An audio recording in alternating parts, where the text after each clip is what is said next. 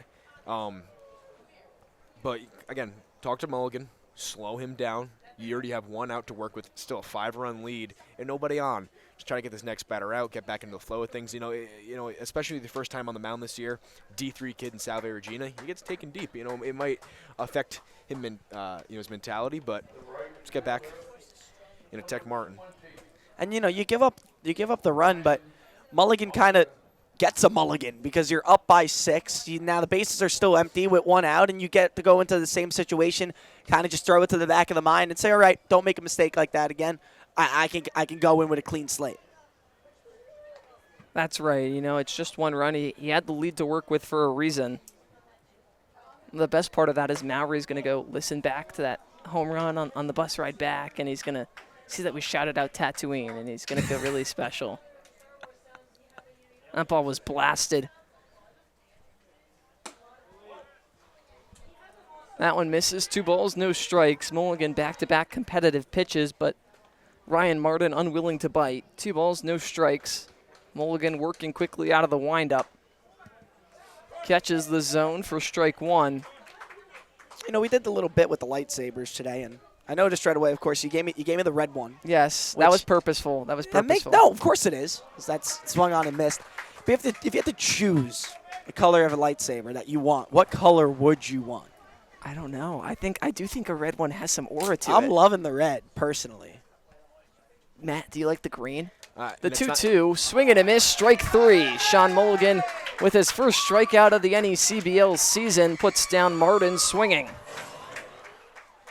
Yeah, back to the lightsaber question. I don't think green's the best. I think red and blue do have the most aura. And usually in the battles. What about the purple, the Mace Windu? I was going to go purple. There we go. The purple's incredible. You ever hear the story behind that? Because you know yes, who plays Mace Windu? Yeah, Samuel Jackson. Samuel Jackson was like, no, I want a different color. I want my own color. And they gave him the purple lightsaber. First pitch into Link, clips the bottom of the zone for strike 1. Yeah, he had to be different, and he sure didn't miss. That purple lightsaber is. When you're in as many hit movies as Sam L. Jackson, you get to pick your own lightsaber color. And Capital One ads. I love how that's where your mind goes at Sam L. Jackson. Out of everything you could have picked, Capital One ads. 1 ball, 1 strike, 2 outs.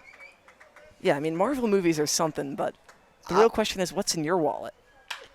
A fly ball into deep center field. Working back is Lagenza at the wall. Out of here. Peter Link leaves the yard. Another solo blast for the Westerners. Coming in the top of the 8th makes it a 4-run ball game. Well, I'll tell you what's in Peter Link's wallet. A long ball, his first in the NECBL this season for the Danbury Westerners, cashes in on a ball middle. That one sent all the way back to the bank. And for 6'8" hitter, a high fastball is just gold right there. He loved that pitch. Kind of went almost. It was almost center field. It was a little right to that second base bag, but really beautiful swing right there. And you said middle.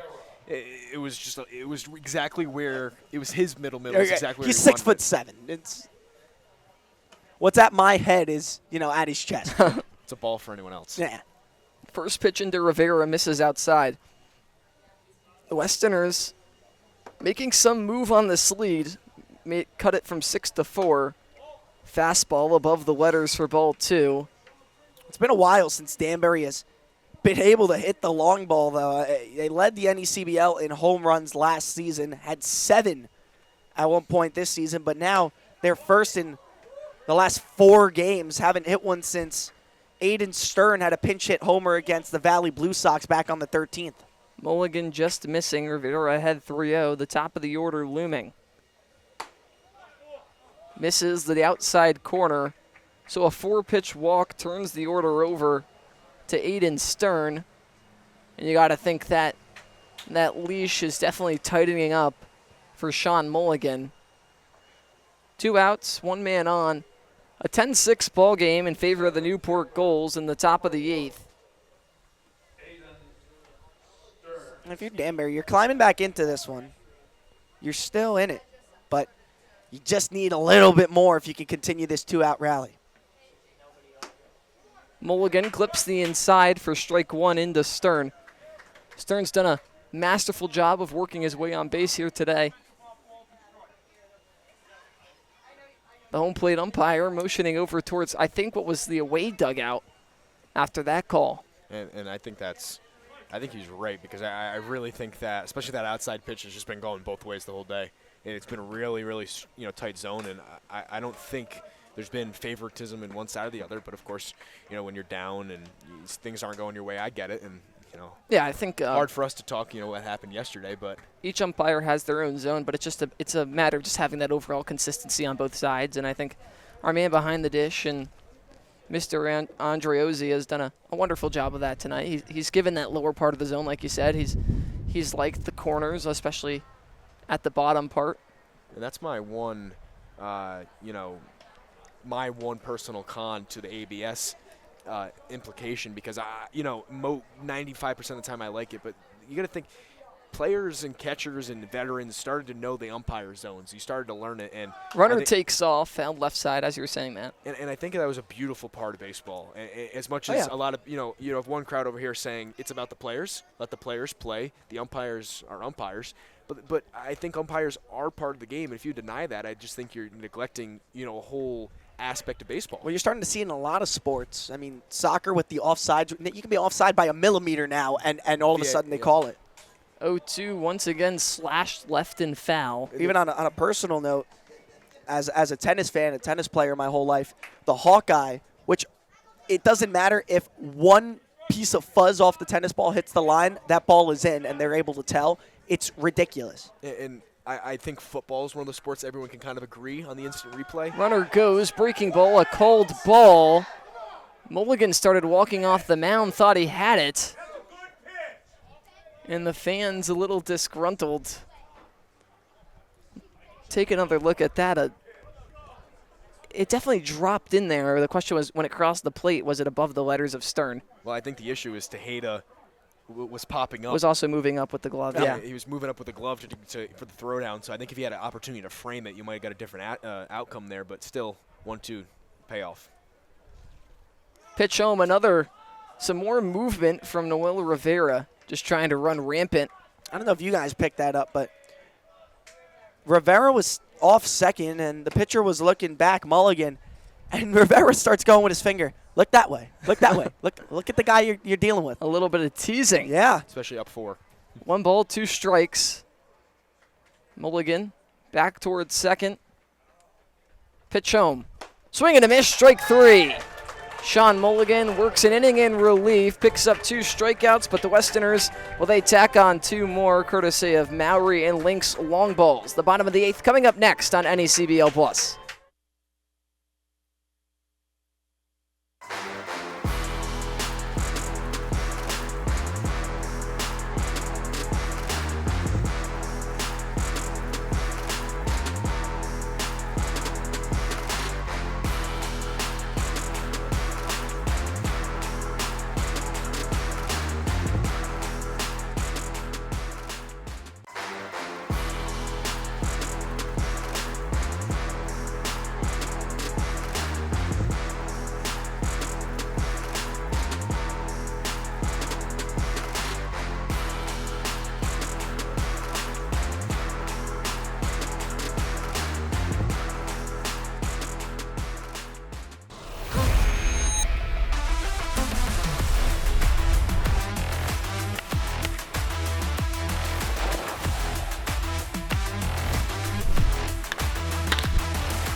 Bottom of the 8th, Newport trying to replenish those 2 runs. They surrendered in the top half of the inning, but it'll be a new arm. Simon Yoakum in for more. Luca, over to you. Yes, sidearm Simon making his 3rd appearance. 3 1/3 innings so far and 2 strikeouts. A whip of 0.30 has been fantastic for the Danbury Westerners, and will come in with that low 3/4 arm slot, so be prepared. You're going to get some awkward angles coming out of the hand of the Davidson man. What did you lose down there? I lost my lightsaber, man. Oh, it would have gone all the way down. We'll get it later. That's Luca. so sad. I thought it was your pen at first. That's why I slid mine over. I would have been fine with losing the pen, but I lost the lightsaber. That's like, I can't be a Jedi anymore. Yeah, you've lost the Force. You've lost it within. It's not within me anymore. Ah, man.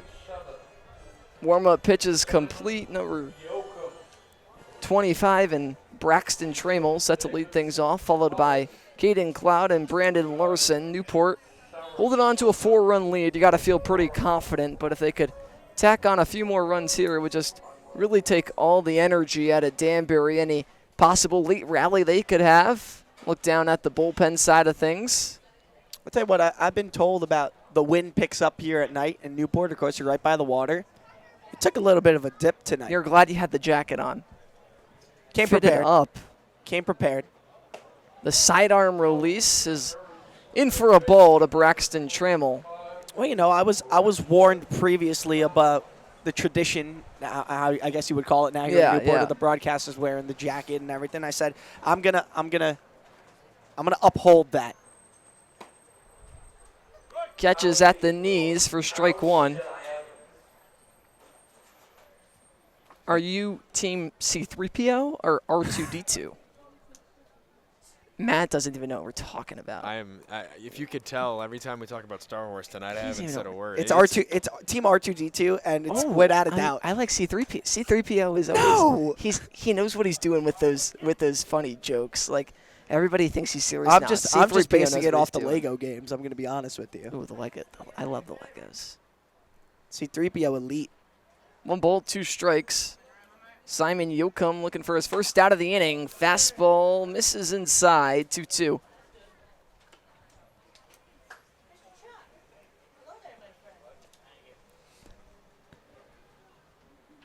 We're running out of Star Wars things. It's getting late. It is. Long ball game. I guess we talked about swing and a miss, strike 3. We talked about how Star Wars players would relate to baseball, but is there any baseball players that you think would make a really strong Jedi or a Sith? You know, either way. I gotta think about that. Who's like a really hated player? Like who's somebody everybody just kind of this. Like I feel like Aroldis Chapman, such a good Sith. Like, ooh, I was just gonna say like. Does everyone hate Chapman? The Dodgers organization altogether at this point is just. I feel like you hate playing against Chapman. If he's not on your side, you're just like, yeah, man, like damn, like But I don't know. Shohei, I'm gonna put Shohei on Sith just because he's on the Dodgers now. When he was on the Angels, I would have been really happy. He turned to the dark side. It's like Kevin Durant. Nah, he's just been on the dark side. Peter Crow Armstrong might have a little young Jedi to him. He needs some training, but like he's but he's got like the evil swagger about him. He's a little Anakin-y. You don't know which way he's gonna lean. That's you know what? It's a good pull. Pitch into Cloud, misses. 2 balls, 1 strike. Like you could go obvious. Like Derek Jeter is gonna be a Jedi. Like come on. Yeah, of course. Of course. You know, and it makes you think: are there like less hated guys nowadays in the MLB? Because I feel like there was such an era where, like I think we're not seeing as many brawls and rivalries, and the Royd era's over. And well, I feel like there's a couple. Like Bryce Harper is a guy that you either love him or you hate him. Like there's no other side. I feel like Ronald Acuna and Vladimir Guerrero Jr. have both turned into that as well. Yeah, even as you were saying, like. Well, everybody's starting to kind of hate the Dodgers. The players themselves, as Cloud lines one into center. Stern not able to get there. So mark it down as a 1-out single in the bottom of the 8th. But the players on the Dodgers themselves, like, how can't you love Freddie Freeman? How can't you love Mookie Betts? Shohei Ohtani's great. It's a likable group of guys. It's just that they're all combined, which makes everybody hate them. Stern choosing to hold up on that one. He might have had a chance at it. We saw some serious athleticism across the outfield grass already here today. You know, I'm going to say, Brendan Larson, I love the walk-up song, but 20 Minutes by Lil Uzi, but he mentions Back to the Future, not Star Wars. It's the wrong movie for the night, dude. It's the wrong space movie. Back to the Future, and of course, the second one is the best one. Luca's silent. Matt, have you seen Back to the Futures? I've seen. I don't think I've ever seen the full movie, but one thing I always took out of it was that this was before the Cubs won the World Series, and they kind of foreshadowed them winning it. I remember that part of it. Luca, I had to take the headset off, man. I couldn't deal with that. He's flabbergasted. What? You're the first movie? Yes. What? With no doubt in my mind. He's in a what? It's the first one is better. No, I like the second one a lot. Because the second one sets up the third one to be a beaut. What's the best Rocky movie? Oh, easy. At the same time. 1, 2, 3, 4. There we go. Good. All right, you got that one right. I mean, I was getting serious Rocky vibes during the UFC fight at the White House. Oh, Larson yeah. works the walk. I forget. I don't know the fighters' names, but he's losing, and they start chanting USA, and he Justin gets to Gaethje. And all of a sudden, he's just the intro, and he's looking at the Constitution, like the Declaration of Independence. He's just looking it down with the flag on his back. I'm like, how do you not feel American right now? Like I feel like an eagle needs to fly over the octagon or something. No, Rocky IV is without a doubt one of the best. I had listened to Hearts on Fire while I'm working out just because it pumps me up. 1 out, 2 men aboard. Peter Mershon, a 2-for-3 day with 3 RBIs, courtesy of that 3-run blast. In the bottom of the 3rd, first pitch in is a cold strike. Rocky IV is the best movie. Clubber Lang is the best opponent. That's the way I go. I think character-wise, Clubber Lang is awesome. I mean, isn't it just Apollo and Rocky 1? Apollo's Rocky 1 and Rocky 2, yeah. Rocky 2 is really good. They're all really good. They are really good. No balls, 1 strike. 1 out, Cloud dancing over at second. Mershon watches strike 2. Hey, all the Rocky movies just got put on Netflix, I'm pretty sure. That might be my... Yeah, there you go. That might be the road trip playlist coming up.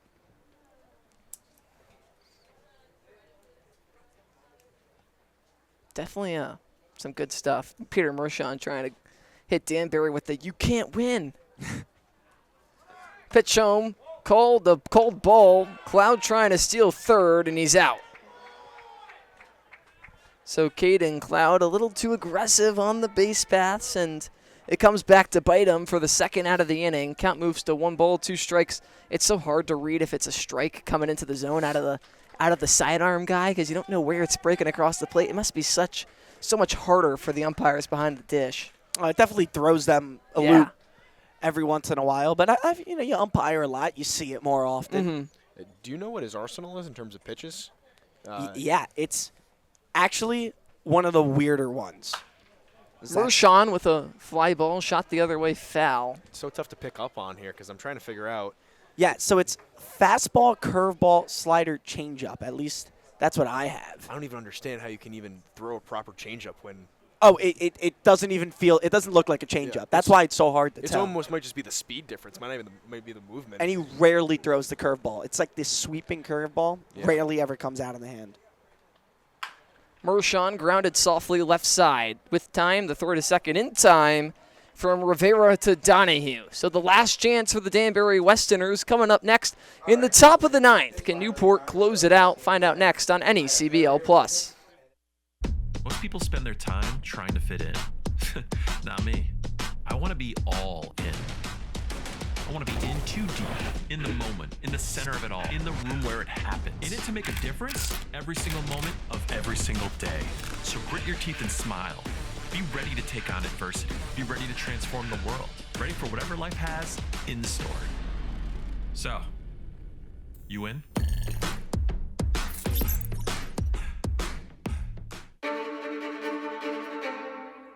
The motoring event of the year returns. The All Dream Newport Concours and Motor Week, October 1st through 4th. Witness breathtaking automobiles against a stunning backdrop of coastline and historic venues. From celebrated events like the Gathering and Concours d'Elegance to the all-new supercar and hypercar Concours, and free access to the Concours Village. There's something for all to enjoy. Join us in our chair Jay Leno in celebrating automotive excellence, luxury, and community. Tickets on sale now. Uh-oh. Darth Vader rolling through the stands. Oh, we had the fancy one. Well, we talked about Darth Vader on the mound, standing at 6'8". This is practically it. Zane Stahl, 6'7" out of Louisville, and well, he's had a masterful season out of the bullpen for Newport so far. You look at the numbers for Zane Stahl so far this season. A 5.40 ERA across his 5 innings pitched, 5 hits, 3 earned runs off of 1 walk to 6 strikeouts. I was saying this is like 3 walks to 6 strikeouts, excuse me. This is like the perfect song to come into if you're the pitcher. The fight scene from the Star Wars movies. I mean, you just feel the aura oozing through your veins. Ain't that right, Luca Mucciardi? I love it, but you were confusing me there because you were like from the Star Wars movie, and I was hoping you knew what movie it's from. I get the titles mixed up. Is this wait, let me. I can tell you. It's episode 4, right? It's A New Hope. What is it? It's Phantom Menace, dude. That's Phantom Menace. Ah, dang it. My bad. I'm sorry. I let you down, Luca. I had to double check too. I thought it was Phantom Menace, but I had to make sure. I only pay attention to the Rogue One soundtrack. 0 for 1 on the Star Wars trivia tonight. Yeah, I hear that music going, and I'm thinking, if you're just a tourist outside of Newport and you're hearing that music, you're like, what is going on at Cardines? They gave me a trivia question earlier about how old was Anakin when he died, like when he loses the battle to Obi-Wan. And it was older than I thought. It was like 44 years old. Yeah. He's like kind of old. Like, I wish I could age like a Jedi. Well, you think about it, Luke and Leia are born at the end of that movie. Yeah. Wow. So he's got to be, he's got to be like at least that age, right? Yeah, I guess that's fair. Stahl gets the swing and miss for strike 1. 2 balls, 1 strike, still no outs. Trying to wrap things up here from Cardines Field. Newport with a 4-run lead, no outs in the top of the 9th. Catches the outside, count draws even at 2s. That's a nice pitch. Catch the outside black, middle away. Expand that zone again. We've been talking about the outside corner the entire night. Now you can go anywhere you want, 2-2 against Donahue. The 2-2 misses in the dirt. As we sit here on Star Wars, and I look to my right, and I look at Ethan Poole, who's one of our cameramen tonight. He's been on a couple of our broadcasts so far. I think he'd be perfect in this number 3 chair because I give my analysis, but he is the Star Wars guy. Is he? Foul left side. Yeah, he was spitting a lot of Star Wars knowledge stuff. I was unfamiliar with his game. Do we have just a favorite movie overall? Something you can watch time outside of Star Wars, just a movie you love to watch. Oh, I have a couple. Are you a Letterboxd guy? Swing and a miss, strike 3. Stahl picks up the first out of the 9th against Gavin Donahue. Turns things over to Garbowski. I don't have a Letterboxd. Because Letterboxd, you can pick your top 4 movies. I have heard about this. What do I have right now? Right now, my top 4 is Good Will Hunting, Pulp Fiction, Swingers, and Django Unchained. Yeah, those are my top 4 right now. I love Tarantino. I love Tarantino. Tarantino, fantastic. That pitch fell back for strike 1. I like to go a little bit all over the board. Like when someone asks me my top 5, it's like I switch mine up. My comedy movie is Tommy Boy. With David Spade and Chris Farley. Love that movie. If I'm looking for something serious, A Few Good Men. Yeah. With Tom Cruise. That's a good one. I then, you got to get Tarantino in there with my favorite, Reservoir Dogs. Yes. See, I'm winning Luca back after some rough innings of a lack of knowledge. Fantastic pull. Rogue One at the 5. I don't know what else to work in there. Like it's tough because you never know. Like it's really tough. Something I can watch time and time again. It's one of my mom's favorites. So shout out is here tonight. My mom and my brother in the stands tonight to our right. Ferris Bueller's Day Off is always a treat. Foul left side out of play. That was like a comedy my dad and I always can watch together. Wedding Crashers. Yeah, that's a good one. We quote that movie a lot. A lot. Yeah, I don't think I'm Same with like Talladega Nights, shake and bake, baby. Shake and bake, baby. I don't think I'm as keen as you guys are with movies, as you can tell. I'm going to say, Luca, though, I watched Good Will Hunting in, I want to say, February for the first time. And, I'm 19 years old, and I finally watched it. It is the greatest movie I've ever seen. No. So that happened to me in maybe like September.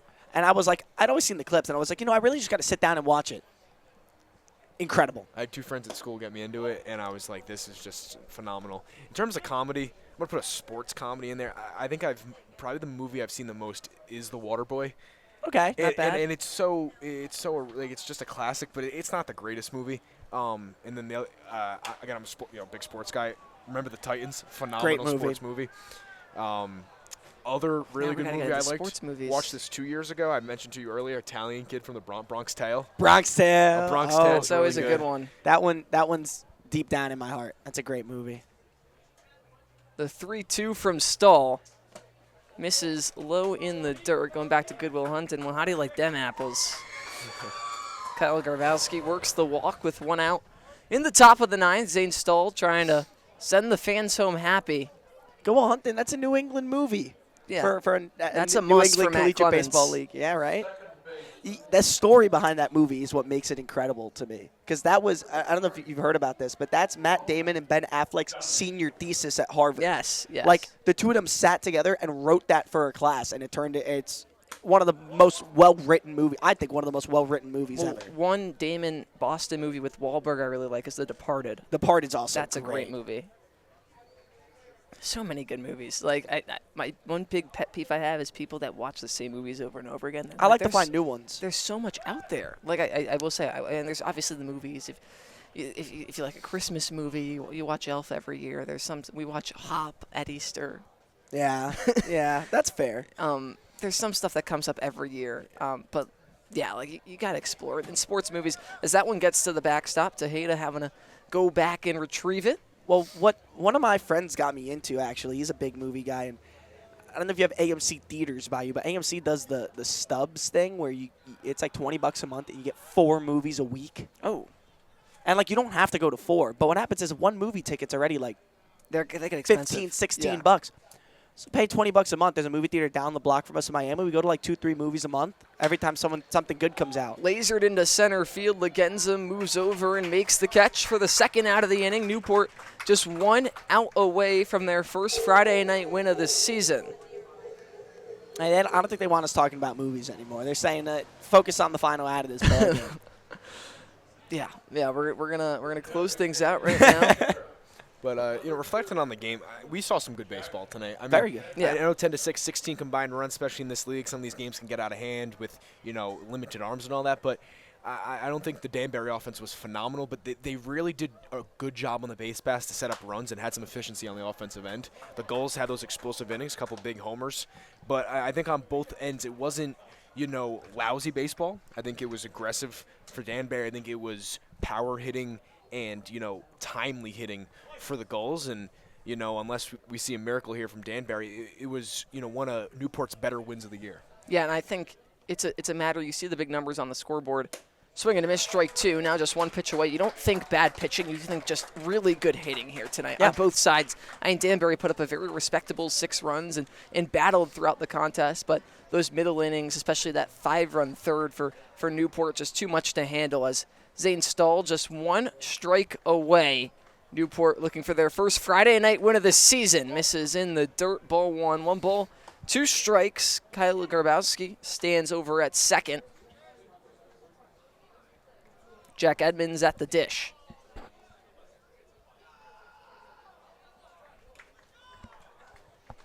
Stahl looks back at second, kicks and deals. Breaking ball, chopped right side. Stahl has it. Throw to first in plenty of time. That's all she wrote. Newport with their first Friday night win of the season in a commanding 10-6 win over the Danbury Westerners.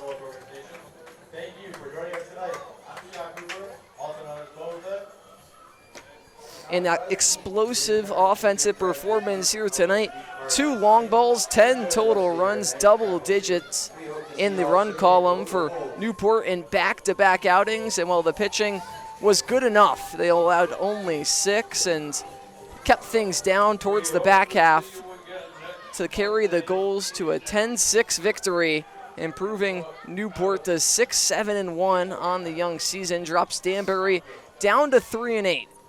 See the guys getting all the high fives in. You must be thinking they're saying, may the force be with you, may the force be with you. Celebrating here on Star Wars night from Cardines Field. Some great action, and we're going to break it all down for you right now as we head back inside the broadcast booth. Matt Clements, I'll turn to you first. The victors here tonight. Newport able to get back on track after a rough loss to Ocean State yesterday. How do you go about finishing the job tomorrow, closing out the week strong, and just riding this momentum towards the rest of the season? Well, I really like the managed game from Teddy Regan right there. Obviously, Mike Coombs couldn't manage today. He'll be back tomorrow. But I really like the mix of pitching and hitting because you had no guys go over 3 innings. Or should I say, Parker Rhodes was the middle guy with 3 innings. Everyone else 2 innings, 1 inning. So you have the healthy arms, you have the healthy bullpen. Mix that in with hitting. On the offensive side, come out hitting. They came out early, got some nice hits in front of a big crowd, had that, those 2 early home runs. So it's the mix of pitching and hitting that I like to see today. It was a well-managed baseball game, and if you can duplicate that performance tomorrow, you can finish out the weekend with another win. Newport tries to finish out Saturday with the win against the Valley Blue Sox. They tied their first time around, so maybe that means double points or something. I don't know. But Luca Mucciardi, first off, thank you for joining us here tonight. It was truly a pleasure. You look great in the suit jacket, but I got to ask you, Danbury, not the start to the season that they wanted. They showed some promise with the offensive bats today, but the pitching just not quite there. How do you recover from a loss like this? Yeah, falling down to 3-8, and now when you look at Danbury, and they've lost a couple in a row, four-game skid. But again, it was like I said at the top half of this broadcast. It was you need a game where you kind of need everything to go your way for 9 innings. They've had the pitching for 9 innings, then they've had the hitting for 9 innings, and they can't combine it. Today, it seemed like the hitting was there and the pitching was there for 6 out of the 9. And you just had those little brain fog moments in the middle innings, and it can come back to haunt you. So I think it's just this bullpen continuing to try to limit the free passes, limit allowing those free runners on base. The bats can keep you in this ball game. They could score at a heavy clip. It's just going to be cleaning things up and moving on with the rest of the season. Just a quarter of the way through, 11 games played. Quarter of the way through. So you got a lot of time to go and get back on track. 44 games in the NECBL season, regular season. I guess you could say the saga continues. I had to work one more in there. But before we leave you from Cardines Field, I'd like to thank everybody here in Newport for helping make this night so special. Shout out Derek, the biggest Star Wars fan we know. At first, I'd like to shout out our media team, Adelina, Olivia, Tyler, Michael, Veronica, and Michael. I already said Michael. I said Michael twice for all that you do. broadcast operations team, Ethan, Matt Benestad, Carter Holubesco working cameras today. We had Joe Dupuy. Your graphics looked fantastic. Down in the dungeon with Sorka Lewis, our director and producer. Shout out Mikey Basile and Tom Lima, as always. PJ Moynihan, the executive producer of all these NECBL games. Inside the booth, Matt Clements, Luca Mucciardi. I'm Harry Tidgewell saying so long and good night. May the force be with you from Newport.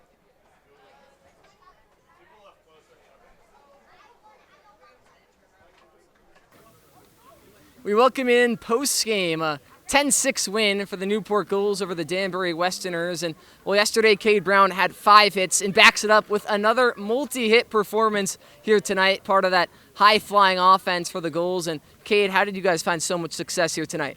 No, we're just passing the bat back to the guys behind you and just trusting them to get the job done kind of thing. Like, Gus just had, I think, 3 or 4 walks today, and Tristan had 3 hits, and it just kind of everybody just keeps passing the bat along, and just everybody's just contributing in some way.